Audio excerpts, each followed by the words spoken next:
আসসালামু আলাইকুম ভিউয়ার্স, চলে আসছি Gazipur city corporation Dhaka Mymensingh road থেকে সরাসরি বরাবরই কুনিয়া তার গাছ থেকে 27। সোজা কথা এক কথা বলা চলে, গাজীপুরও 27 থেকে আমি চলে আসছি। আপনার যেটাকে বলা হয় ঢাকা ময়মনসিংহ রোড থেকে সরাসরি চলে আসবেন গাজীপুরা 27 এরিয়ার ভিতরে আপনি বাড়িটি। এটা হলো একটি 1.5 কাঠার বাড়ি, খুব সুন্দর একটি বাড়ি দেখতে যাচ্ছে। আপনি 30 ফিট রাস্তার সাথে আপনাদের জন্য আজকে বাড়িটি নিয়ে আসছি গাইস। আহ, যারা ঘনবসতি এলাকা এবং এর ভিতরে থাকতে চান, 1.5 কাঠা একটি বাড়ি আমি আজকে নিয়ে আসছি ঢাকা ময়মনসিংহ। এটা হলো 1.5 কাঠার বাড়ি। এটা হলো আপনার সোজা আশেপাশে ঘনবসতি ফ্ল্যাটগুলো ঘনবসতি দেখতেই পাচ্ছেন। বাড়ির সামনে কিন্তু বহুতল ভবন আছে। তো গাইস, বাড়ির সামনে কিন্তু বহুতল ভবন, 5 তলা 6 তলা 7 তলা, এই বাড়ির সামনেই কিন্তু আপনার ইচ্ছে করলে আপনি এখানে সুন্দর একটি বাড়ি করতে পারেন। 1.5 কাঠার ভিতরে বাড়ি ভাড়া আছে 15,000 টাকা। আর বাড়ির মূল্য হলো আপনার সর্বনিম্ন 57 লক্ষ টাকা। সর্বনিম্ন 57 লক্ষ টাকা। যারা এই বাড়িটি ক্রয় করতে চান 57 লক্ষ টাকা দিয়ে, তারা অবশ্যই আমাকে নক করবেন, কারণ গাজীপুরে 27, এখানে জায়গার দাম বেশি।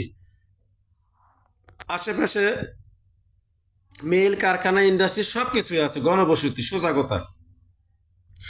তো যারা বাড়িটি নিতে চান তারা অবশ্যই নক করবেন। এই যে খুব সুন্দর একটি বাড়ি, রাস্তাটি দেখাচ্ছি, ওই যে দেখেন বড় বড় বিল্ডিং গুলো। হারুন প্রপার্টি জমি ক্রয় বিক্রি ইউটিউব চ্যানেল থেকে চলে আসছি। 30 ফিট রাস্তা আমি যেটা দেখাই দিলাম আপনাদের, সরাসরি 30 ফিট রাস্তা। তো হাইওয়ে রোড থেকে আপনি সরাসরি 1 মিনিট চলে আসতে পারবেন। এখন আমি 1.5 কাঠার ভিতরে বাড়িতে চলে আসলাম। তো যাক, এই বাড়ির ভিতরে খুব সুন্দর উনি রুমগুলো চলছে।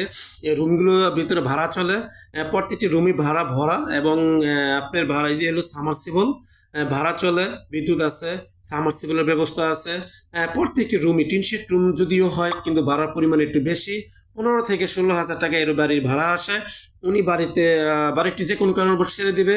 যারা বাড়িটি নিতে চান অবশ্যই নক করবেন। বাড়ির সাইডেই কিন্তু দেখেন 6 তলা একটি ভবন, এই বাড়ির সাথে গিয়ে কিন্তু আরেকটি 6 তলা ভবন। অতএব বুঝতেই পারতেছেন যে এই 1.5 কাঠার আশেপাশে বাম ডাইনের দিকে সব দিকে ফ্ল্যাট।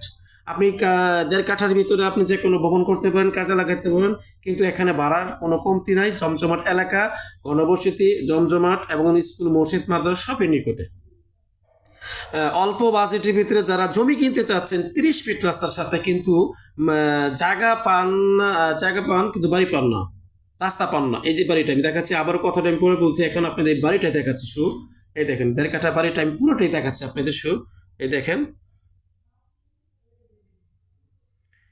খুব সুন্দর একটি বাড়ি। তো আসলে না বললে হয় না, যারা মার্কেট প্লেস 30 ফিট রাস্তার সাথে যারা বাড়ি চাচ্ছেন, তাদের জন্য আজকে বাড়িটি। যাদের পছন্দ হয় তারা অবশ্যই সিরিয়াস ক্রেতা, তারা অবশ্যই নক করবেন। 30 ফিট রাস্তার সাথে আপনি এই 2 তলা 3 তলা 4 তলা 5 তলা বাড়ি দিতে পারেন। আপনি বাড়ির পাশে কিন্তু গিয়ে কিন্তু বড় বড় ভবনগুলো। তো আমি আজকে যে বাড়িটি নিয়ে আসছি আপনাদের সামনে, অনেকে ভাই, দূরের প্রবেশ ভাইয়েরা বলে থাকেন, প্রবাসী ভাইয়েরা আমাকে 1.5 কাঠা জায়গা দেন, 2 কাঠা জায়গা দেন। তো আমি আপনাদের জন্য আজকে নিয়ে আসছি 1.5 কাঠার জায়গা। এই 1.5 কাঠার জায়গা যারা কিনবেন তারা অনেক লাভবান হবেন। অল্প জায়গা হলেও কিন্তু ভালো ফ্ল্যাট অ্যাপার্টমেন্ট তৈরি করতে পারবেন। ভাড়া কোনো কমতি থাকবে না, আপনারা লাভবান থাকবেন। আপনারা এমন জায়গা জমি কিনবেন যেখানে জমজমাট এলাকা, ভাড়া থাকে, এবং আপনার স্কুল, মসজিদ, মাদ্রাসা থাকে, জমজমাট এলাকা। সবাই অবশ্যই আপনারা এই জিনিসগুলো চিন্তা করেন। তা আমি আজকে আপনাদের সামনে এটি নিয়ে আসছি। যত দ্রুত আপনার বাড়িটি নেওয়ার চেষ্টা করেন। সবার পক্ষে সবার প্রতি আমার রইল আহ্বান যে এই বাড়ি যারা কিনতে চান, যারা বাড়িগুলো কিনতে চান, তারা অবশ্যই নক করবেন। বেশিরভাগ চিন্তা ভাবনা করেন যে আপনারা বাড়ি কিনতে গেলে কাগজপত্র ঠিক আছে কিনা। কাগজপত্র সম্পূর্ণ আপডেট, কোনো সমস্যা নাই। আপনি চাইলে আমি দিতে পারবো সাথে সাথে। তো ঢাকা ময়মনসিংহ রুট, গাজীপুরা 27 থেকে আপনি সরাসরি চলে আসতে পারেন এই জমিতে, কোনো সমস্যা নাই। তো সার্ভিস চার্জ আপনাকে দাদা 1,000 টাকা দিতে হবে। এইবারই সার্ভিস চার্জ 1,000 টাকা দিতে হবে। আপনারা চাইলে আমি অবশ্যই দেখাইতে নিয়ে আসবো। তো আশা করি সবাই ভালো থাকবেন। তো আমার চ্যানেলটি লাইক, কমেন্ট, শেয়ার করবেন।